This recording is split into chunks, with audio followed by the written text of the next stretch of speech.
What's up mga kabataan? Kabatang Sir guys. So dito nga kami sa STK Dubai Jumeirah. Located siya sa baba ng JBR.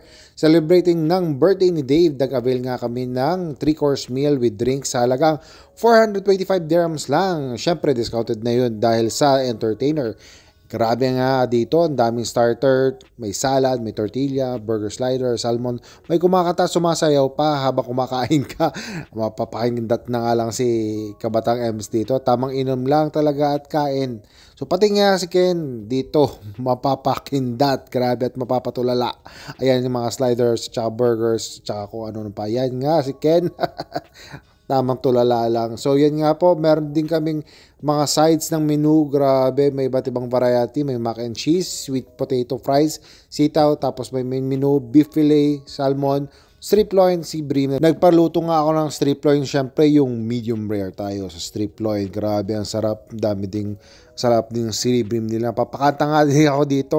Grabe, sobrang saya dito. Ito yung birthday celebrant. Grabe, yan po. May pasirit-sirit pa ito nga. May dessert nga din pala sila. So yan. So do not forget nga na mag-follow at mag-like sa akin TikTok, FB at IG at YouTube channel. Ang Kabatang M. So may dessert pa nga dito. So yan nga. Nagpa-picture nga. Parang may nakawig tong picture na to. Yan.